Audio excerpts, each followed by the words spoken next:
Hello, everyone. This is Bill Griffin. Welcome to Different Take Podcast. If you like this content, please subscribe, like, share, comment. I really appreciate you watching. New episodes Tuesdays and Thursdays. Today, I want to talk about inflation. I've done some other episodes on this topic, and I'll start with this clip. I just want to say a number: 0. Today, we received news that our economy had 0% inflation in the month of July. 0%. So Joe Biden is talking about the July Consumer Price Index. Report came out in August, and he's claiming that there's 0% inflation. Well, the thing that you may have noticed is, and I'm doing this as of August 15th, 2022, I think you may have noticed is the price of the pump recently has gone down. That could be probably a combination of more supply, but it also could be a poor or weak indicator, or the weak economic indicator that demand for gas is down and the economy is slowing. I'm going to go through some numbers and some charts here. Congress has just passed something so-called Inflation Reduction Act, which is probably the most fraudulently named legislation to ever come out of Congress, which is really quite saying something. But the media and the politicians like to portray inflation as some mysterious thing with a lot of different causes, and it's just really confusing, and it just sort of happens arbitrarily. And nothing could be farther from the truth. So I'm going to go through some numbers. If you are having trouble with some of the terms, or you just want to understand more about this, and I apologize for folks that really have this sort of subject nailed down. I hope you'll find it interesting anyway. But if you want to learn more about the subject of inflation, I suggest you look up Milton Friedman, inflation. Just type those in. You can read and see how he explains that this really has to do with the monetary policy, and the Federal Reserve has expanded the money supply. So I'm going to go through some charts here. So we talk about inflation, we're talking about the Consumer Price Index. So when you hear inflation is up 8.5%, as you can see here, CPI latest numbers, Department of Labor, this is unchanged in July. This is month to month. From June to July is unchanged. This is what Joe Biden is referring to. He, of course, is a great fabricator. He's a liar. He is trying to imply that he has cured inflation, and inflation has peaked. Well, you can see it's 8.5% year over year, or last year. That's the annual rate. And it's not a good sign. Month before was 9.1%, and of course, gas was at all-time high. That was obviously, there's going to be some fluctuation. It goes up and down. It's trending back down. They go up again, and I can assure you that Joe Biden won't come out and take any sort of blame for it going down, but he only takes credit if the inflation rate is if the inflation rate goes down, he's going to take credit. If it goes up, he's going to blame everybody else. Okay, this is from the USA Today, July 27th, 22. This is what the Federal Fund, or Federal Reserve did in their last meeting, referring to the meeting. It puts the federal funds rate, which is what banks charge one another for overnight loans, at a range of 2.25% to 2.5%, close to the Fed's 2.5% long run or neutral rate. That's the rate intended to neither stimulate nor curtail economic growth. So you have a federal funds rate of 2.5, but inflation is 8.5, 6 points higher. Let's look at a historical chart. So this chart, and I picked this because this is the 40-year high inflation rates. When you go back about 40 years ago plus, you'll see in the first column, 1977, 6.7%. It represents the Consumer Price Index. And then the next column is the Federal Reserve rate, 6.5%. If you look further down, the peak Fed funds rate in 1980 was 18% compared to inflation rate of 12.5. And then for the next several years, but especially the next 4 years, it was the opposite sort of situation that we have today. We have the federal funds rate 6 points lower, and then 1982, you can see the difference between 3.8% CPI, 8.5 Fed funds rate, 1983, 3.8%, Fed funds rate, 9.25, and then 1984, a similar difference. So what we have had the past few years is we've had higher CPI than the Fed funds rate. What is happening is Congress is spending money like crazy, and the Federal Reserve enables Congress by devaluing the dollar. So it's a tax, basically, a hidden tax that each person pays through the goods that they buy. The goods and services that you want, need, you are paying a tax, a hidden tax. That is the way the government has been funded for the past several years as the money supply has expanded. The next chart is the representation of the money supply, M2 money supply. As you can see, this has increased substantially over time. And you can go back in time and look at this, look at the 10-year increase. But you can see the Federal Reserve is not contracting. They are not tightening the money supply. It has been stable, relatively stable at $21.67 trillion from about February through the end of May. And this has continued to this day. You can look this up. So this is demonstrating or showing the gross domestic product, second quarter 2022. This is from BEA.gov. Quarter 2, 2022, GDP shrunk by 0.9%, and in quarter 1, 2022, shrunk by 1.6%. So this meets the technical definition of a recession. And with a recession, during a recession, you have a stable money supply, which is it's not contracted. The Federal Reserve has not contracted the money supply, and Congress just passed the Inflation Reduction Act to spend even more money.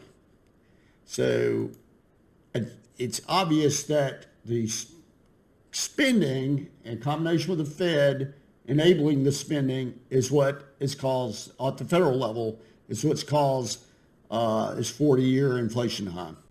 This is a chart showing the debt to GDP ratio. This comes from the Office of Management and Budget. I found this on tradingeconomics.com. As you can see, the low in 2000, 55.6. And today, the ratio, or 2021, I should say, the ratio is 137.2. So that is the amount of federal debt compared to GDP.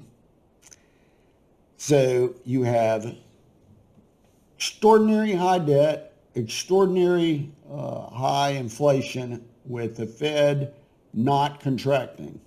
And to think that we've hit peak inflation, as Joe Biden has said, it's possible that we have reached peak, but it could bounce around 8% for years, depending on what the Fed and Congress continue to do. So this is a clip of Chuck Schumer expressing elation over the Inflation Reduction Act passing the Senate, and then another senator, the senator that took Joe Biden's seat, Chris Coons, he talks about this as well. We are elated. Every member of my caucus is elated about what happened because we've really we've changed the world. The legislation will make the biggest single investment in clean energy in the nation's history, allow Medicare to negotiate some prescription prices, set a $2,000 annual cap on drug costs for seniors, and lock in a minimum corporate tax rate of 15%. This is going to reduce the costs that hit American families in their pocketbook. Prescription drug costs, healthcare costs, energy costs. It's going to make for a more secure and stable and cleaner and more affordable future for Americans. So either two things are happening here. One of two things is happening with Chuck Schumer and Chris Coons. They're either profoundly stupid and don't understand the cause of inflation nor the solution. I don't believe that. I believe they know that this is fraudulently named, that it will do nothing to reduce inflation. It is, if you have a forest fire, you don't pour more gasoline on the fire in order to stop the fire. I also note in this news report that ABC News, I think it is, there is no mention of the army of IRS agents, something like 87,000 IRS agents. This Inflation Reduction Act that passed the Senate and the House, and will no doubt Joe Biden will sign it, it'll go into law, and average people will get audited at a much more at a much more rapid pace than has been in the past. And Democrats say that's not going to happen, but of course there's no reason to do that. That won't be spelled out in the legislation that, well, a certain income level is off limits. That is ridiculous. When Washington does these things, they tend to be permanent. I'm going to do a whole different episode on this IRS whole concept of hiring 87,000, and I hope you watch that, 87,000 IRS agents. I'm going to do another episode on that separate from this one. So this is from the Senate, democrats.senate.gov. Summary, the Inflation Reduction Act of 2022. The Inflation Reduction Act of 2022 will make a historic down payment on deficit reduction to fight inflation, invest in domestic energy production and manufacturing, and reduce carbon emissions by roughly 40% by 2030. The bill will also finally allow Medicare to negotiate for prescription drug prices and extend the expanded Affordable Care Act program for 3 years through 2025. The new proposal for the FY 2022 budget reconciliation bill will invest approximately $300 billion in deficit reduction and $369 billion in energy security and climate change programs over the next 10 years. Additionally, the agreement calls for comprehensive permitting reform legislation to be passed before the end of the fiscal year. Permitting reform is essential to unlocking domestic energy and transmission projects, which will lower costs for consumers and help us meet our long-term emission goals. There is nothing in this summary that has anything to do with reducing inflation.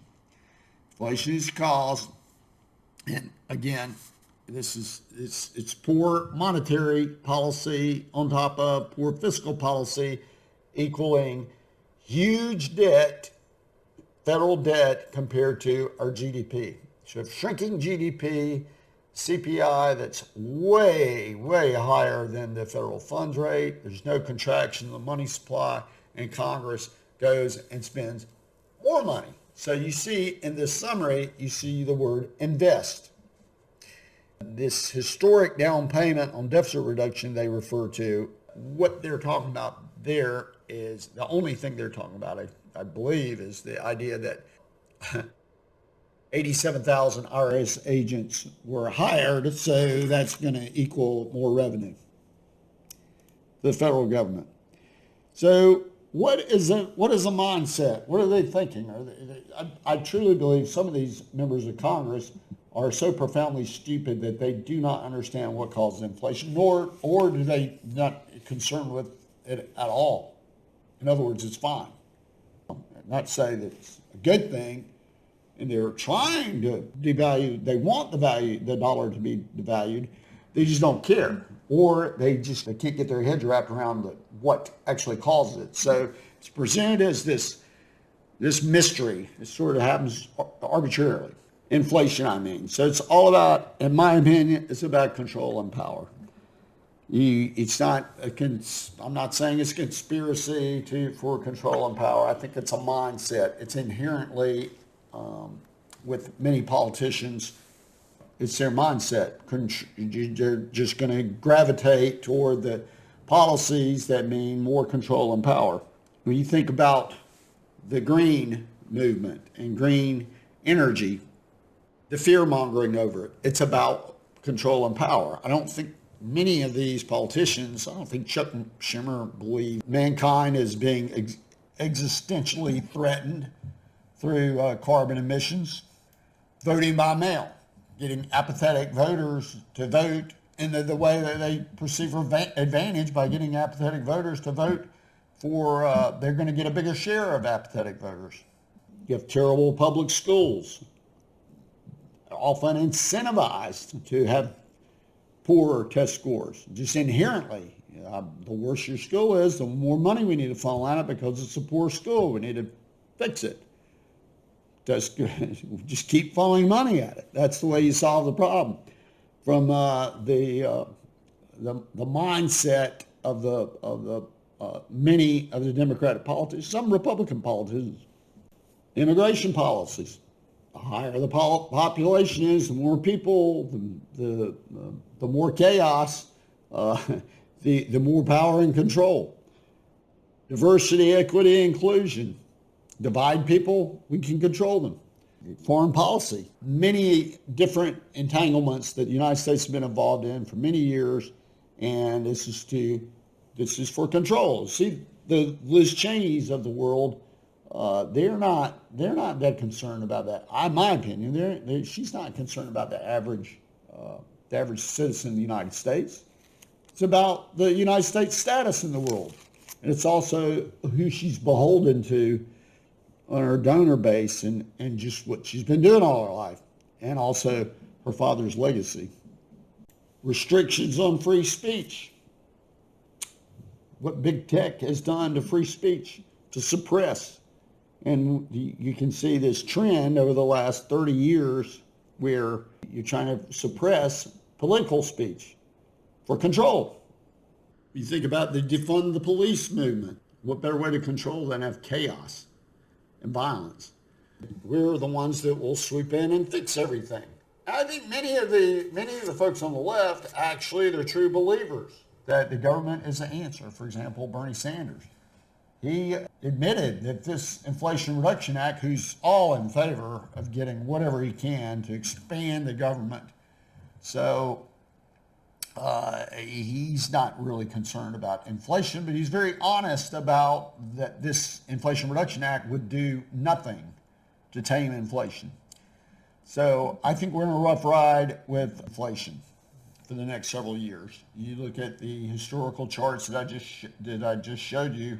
There's no reason to think that inflation will subside. It'll be some fluctuations, but over the long run, we're in for a tough ride in the United States and also other countries around the world as well. But the idea that we're at 0% inflation, as Biden says we are, now you can expect it for that to change over time, and the annual number a year from now, is it going to be higher or lower than, say, 8%? How would you bet? If you understand the numbers and look at them. And I challenge you, if you please leave me any comments. If you think I'm going wrong or I've said something incorrectly, I'd love to hear from you on that. But I think the solution, as far as average citizens, is to elect people who will make prudent decisions and take their fiduciary responsibilities seriously. And many in Congress do not have that. They do not take those responsibilities seriously. 435 members of the House, 100 members in the Senate. How many of you would actually go into business with? How many of these would you enter into a business relationship with and not be very concerned or have a lot of confidence that your investment would be looked after? I mean, many in Congress have gone to, over the years, have gone to prison for all sorts of grifting schemes or even outright bribery. So when I see the Inflation Reduction Act, I see a corrupt piece of legislation, and that many members of Congress have some sort of interest in. But I hope you vote out the folks there that are causing this problem, and I trust the Federal Reserve will step up and make the correct decisions and navigate the United States into an era of relatively stable currency, because this is very important to our way of life, that the currency is this stable. Well, that's my episode today. I'll be talking about the 87,000 IRS agents in another episode that the Inflation Reduction Act authorized. And I appreciate you watching.